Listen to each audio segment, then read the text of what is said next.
Hello students, आज के video में हम साइकस पे पाए जाने वाले रिप्रोडक्शन के बारे में चर्चा करेंगे।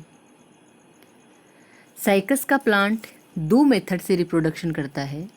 Number 1 vegetative reproduction and number 2 sexual reproduction. सबसे पहले हम चर्चा करेंगे वेजिटेटिव रिप्रोडक्शन। साइकस का प्लांट एक स्पेसिफिक टाइप की स्ट्रक्चर जिसे बल्बिल कहा जाता है के द्वारा वेजिटेटिव रिप्रोडक्शन करता है। डायग्राम में आपके सामने साइकस का प्लांट है। ऑफलाइन क्लास में हम डिस्कस कर चुके हैं कि साइकस का जो प्लांट होता है वो अनब्रांच्ड होता है, उसमें ब्रांचेज नहीं पाई जाती है। इसके अपेक्स वाले पार्ट पर लीव्स एक क्राउन का निर्माण करती है। स्टेम जो होता है वो लीफ बेसिस के द्वारा कवर रहता है। वेजिटेटिव रिप्रोडक्शन के दौरान इसके स्टेम वाले पार्ट पर बल्बिल्स का निर्माण होता है। यहाँ जो स्टेम के ऊपर जो ग्रीन कलर की स्ट्रक्चर दिख रही है आपको, ये इस पे बनने वाली बल्बिल्स है। ये स्टेम पर पाए जाने वाले लीफ बेसिस के एक्सिस में बनती है। इन बल्बिल्स का बेस वाला जो पार्ट होता है वो स्केली लीव्स से घिरा हुआ रहता है। जब ये बल्बिल्स इस साइकस के प्लांट से टूटकर नीचे गिरती है तो ये सॉइल सरफेस पर एक नए साइकस के प्लांट का निर्माण कर लेती है। साइकस का प्लांट डायोसियस होता है। इट मीन्स इसमें मेल प्लांट और फीमेल प्लांट अलग अलग होते हैं। यदि मेल प्लांट के ऊपर बल्बिल बनता है तो ये बल्बिल सोइल सरफेस के ऊपर गिरकर मेल प्लांट का ही निर्माण करता है। इसी प्रकार यदि बनने वाला बल्बिल फीमेल प्लांट पर बनता है तो ये फीमेल प्लांट से अलग होकर सोइल सरफेस पर गिरकर नए फीमेल प्लांट का निर्माण करता है। कई बार ऐसा भी होता है कि ये बल्बिल अपने जो मदर प्लांट होता है जिसके ऊपर ये बनती है उससे अलग नहीं होती है, उसके साथ जुड़ी हुई ही रह जाती है और आगे ग्रोथ करने लगती है। ऐसी स्थिति में ऐसा लगता है कि साइकस का प्लांट डाइकोटोमसली ब्रांच्ड हो गया। हालांकि ऐसा होता नहीं है, साइकस में ब्रांचेस नहीं पाई जाती है, लेकिन जब बल्बिल्स जो बनती है वो अपने मदर प्लांट से अलग न होकर वहीं पे ग्रोथ करने लगती है तो उस समय ऐसा प्रतीत होता है कि इसमें ब्रांचेज बन गई है। रिप्रोडक्शन का दूसरा मेथड है सेक्सुअल रिप्रोडक्शन। अभी हमने डिस्कस किया था कि साइकस का प्लांट डायोसियस प्लांट होता है, अर्थात इसमें मेल प्लांट और फीमेल प्लांट अलग अलग होते हैं। सेक्सुअल रिप्रोडक्शन के दौरान मेल प्लांट के ऊपर जो रिप्रोडक्टिव स्ट्रक्चर बनती है उसको मेल कोन कहा जाता है और फीमेल प्लांट पर बनने वाली रिप्रोडक्टिव स्ट्रक्चर को यहाँ मेगास्पोरोफिल ही कहा जाता है। देखिए, साइकस के प्लांट में केवल मेल कोन बनता है, उसमें फीमेल कोन अब्सेंट होता है। यहाँ फीमेल कोन की जगह है इसकी फोलियज लीव के मध्य या फोलियज लीव्स के बीच में मेगास्पोरोफिल्स का ग्रुप पाया जाता है। तो ये एक स्पेशल करैक्टर हो गया इसका कि साइकस के प्लांट में केवल मेल कोन ही होता है, यहाँ फीमेल कोन अब्सेंट होता है। इसके बाद में देखिए साइकस में पाया जाने वाला मेल कोन। यहाँ डायग्राम में साइकस के प्लांट में पाया जाने वाला मेल कोन दिखाया गया है। देखिए साइकस का प्लांट है, इसका जो अपेक्स वाला पार्ट है उसके ऊपर ये मेल कोन है जब साइकस का प्लांट लगभग 10 ईयर्स का हो जाता है तब उसमें कॉन्स बनने लगते हैं। मेल कोन जो होता है वो इसके स्टेम के अपेक्स वाले पार्ट पर बनता है। यहाँ डायग्राम में भी आपको दिख रहा है कि स्टेम का जो अपेक्स वाला पार्ट है वहाँ पे मेल कोन बन रहा है।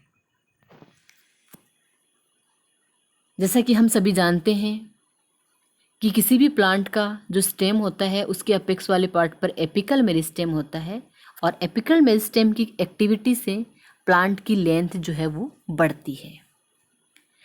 यहाँ रिप्रोडक्शन के दौरान एपिकल मेरिस्टेम से मेल कोन बन जाता है तो प्लांट की जो ग्रोथ है वो रुक जाती है। लेकिन कुछ समय बाद क्या होता है, जो मेल कोन बनता है उसके नीचे फिर से एपिकल मेरिस्टेम बन जाता है और इस एपिकल मेरिस्टेम की एक्टिविटी से फिर से स्टेम की लेंथ बढ़ने लग जाती है। ऐसी स्थिति में अपेक्स वाले पार्ट पे जो मेल कोन बनता है वो लेटरल साइड में आ जाता है। यहाँ पे डायग्राम ए में दिखाया गया है कि साइकस के प्लांट के अपेक्स पर मेल कोन बन रहा है, लेकिन जैसे ही इस मेल कोन के बेस वाले पार्ट पर एपिकल मेरिस्टेम बनता है ये एक्टिव हो जाता है, प्लांट की लेंथ फिर से बढ़ने लग जाती है। ऐसी स्थिति में मेल कोन जो है वो लेटरल स्टेज में आ जाता है। साइकस के प्लांट में इस टाइप की जो ग्रोथ होती है उसको सिम्पोडियल ग्रोथ कहा जाता है। इसके बाद में देखिए TS of male cone. Male cone वास्तव में मेगा स्पोरोफिल्स के द्वारा बनता है। मेल कोन में एक सेंट्रल एक्सिस होता है, ये सेंट्रल एक्सिस वाला पार्ट है। इस पर कई मेगा स्पोरोफिल स्पाइरल पैटर्न में अरेंज होकर मेल कोन का निर्माण करती है। एक बार फिर से रिपीट कर देती हूँ, मेल कोन का निर्माण मेल कोन का निर्माण माइक्रोस्पोरोफिल्स के द्वारा किया जाता है। अनलिमिटेड माइक्रोस्पोरोफिल्स स्पाइरल पैटर्न में अरेंज होकर मेल कोन का निर्माण करती है। ये देखिए सेंट्रल वाले पार्ट में मेल कोन का एक्सिस दिख रहा है, इसके ऊपर साइड में या लेटरल साइड में जो स्ट्रक्चर्स है वो इसकी माइक्रोस्पोरोफिल्स है। ये माइक्रोस्पोरोफिल्स स्पाइरल पैटर्न में अरेंज रहती है। स्टार्टिंग में क्या होता है, मेल कोन स्मॉल साइज के होते हैं और फ्लैशी होते हैं, लेकिन जैसे जैसे मेल कोन मैच्योर होता है ये वुडी नेचर के हो जाते हैं।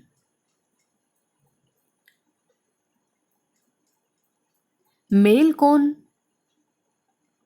पर जो माइक्रोस्पोरोफिल्स पाई जाती है उन माइक्रोस्पोरोफिल्स का, ये देखिए यहाँ ये जो माइक्रोस्पोरोफिल है, माइक्रोस्पोरोफिल का बेस वाला पार्ट, यहाँ ये वाला पार्ट बेस वाला, और अपेक्स वाला पार्ट जो है वो स्टेराइल होता है। एक बार फिर से रिपीट कर देती हूँ, माइक्रोस्पोरोफिल, ये जो माइक्रोस्पोरोफिल्स है उन माइक्रोस्पोरोफिल का बेस वाला पार्ट और अपेक्स वाला पार्ट जो है वो स्टेराइल होता है। केवल बीच वाला जो पार्ट है वो ही फर्टाइल होता है और जो मिडल फर्टाइल पार्ट होता है उसकी लोअर सरफेस पर, देखो नीचे वाली सरफेस पर आपको डॉट लाइक स्ट्रक्चर यहाँ दिखेगी। ये डॉट लाइक स्ट्रक्चर जो है वो है माइक्रोस्पोरेंजिया, एक ग्रुप ऑफ माइक्रोस्पोरेंजिया है। तो माइक्रोस्पोरोफिल का बेस और अपेक्स वाला जो पार्ट है वो स्टेराइल होता है और केवल बीच वाला पार्ट है, मिडल वाला पार्ट है, वो ही फर्टाइल होता है। अब हम देखते हैं एक माइक्रोस्पोरोफिल की स्ट्रक्चर। एक माइक्रोस्पोरोफिल में 3 पार्ट्स होते हैं। Number 1 stock, number 2 middle fertile part और नंबर 3 एपोफाइसिस। सबसे पहले है स्टाक। इसका जो बेस वाला पार्ट है इसी को स्टाक कहा जाता है, यानी जिस पार्ट के द्वारा एक माइक्रोस्पोरोफिल मेल कॉन के एक्सिस से जुड़ा रहता है वो पार्ट इसका स्टाक कहलाता है। जिस पार्ट के द्वारा एक माइक्रोस्पोरोफिल कॉन एक्सिस से जुड़ता है वो पार्ट स्टाक कहलाता है। दूसरा इसका पार्ट है मिडल पार्ट। ये बीच वाला जो पार्ट है ये मिडल पार्ट कहलाता है। तो मिडल फर्टाइल पार्ट, इस मिडल फर्टाइल पार्ट की लोअर सरफेस पर माइक्रोस्पोरेंजिया पाई जाती है।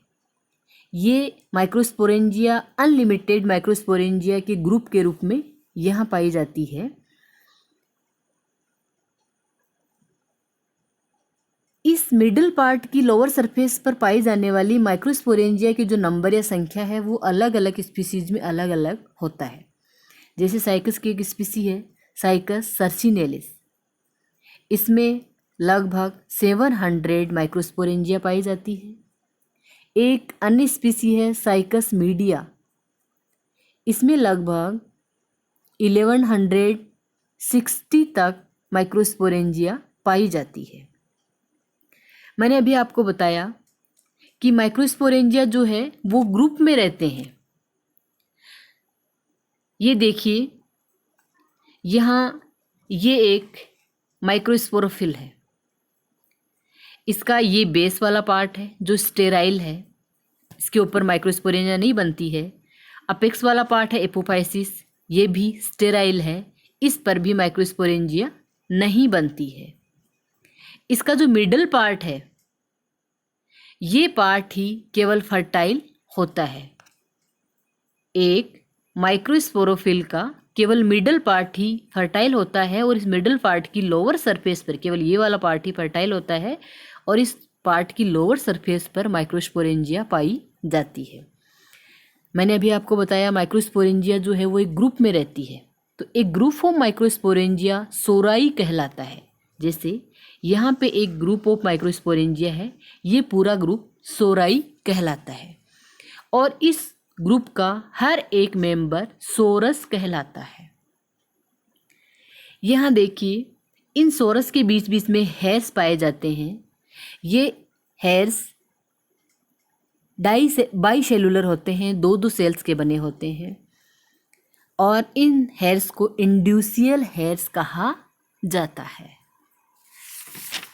थर्ड इसका पार्ट है एपोफाइसिस। जो अपेक्स वाला पार्ट है वो एपोफाइसिस कहलाता है। यहाँ देखिए ये एपोफाइसिस वाला पार्ट है। एपोफाइसिस वाले पार्ट पर कोई माइक्रोस्पोरेंजिया नहीं लगती है। ये पार्ट स्टेराइल होता है और ये वाला पार्ट ऊपर की ओर मुड़ा हुआ रहता है। इस डायग्राम में आप देख सकते हो ये लास्ट वाला पार्ट एपोफाइसिस है, इसके ऊपर कोई स्पोरेंजिया नहीं है और ये पार्ट ऊपर की ओर मुड़ा हुआ रहता है। Thank you.